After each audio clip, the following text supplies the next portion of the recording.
Hello everyone. Today we're going to look at the growing gap between rent and income in the US and how it affects renters. Currently, the renter household with an average income earns about $54,700 a year, but it takes an income of $66,900 to comfortably afford an average apartment that costs $1,653 per month. This translates into an annual deficit of $12,200 and a gap of 17.3%. This puts a financial strain on millions of people. Currently, only 39% of renters in the U.S. can pay their rent without financial hardship. For the remaining 61%, rent is a little different. Consuming more than 30% of their income pushes them into the financially challenged category.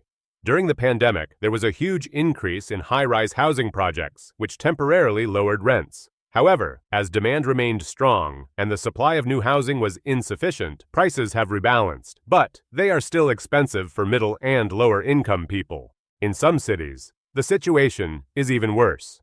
In New York, renters' incomes are 43.5% lower than the level needed to afford the average apartment. Miami is close behind with a 42.2% gap. Boston, Los Angeles, and Riverside, California, are also among the cities with the most expensive rents. Some areas have a better balance between rent and income. Austin, Phoenix, and Dallas are among the cities where rents are falling, with Austin topping the list with an annual decline of 7.2%. But even in these affordable cities, there are gains. Washington, D.C., for example, saw an 11.1% rent increase, despite being considered relatively affordable. Wage increases have recently been approaching levels that can compete with rent increases, but the gap is not closing immediately. For millions of renters, high housing costs remain a huge burden, making it difficult to save or secure long-term financial security.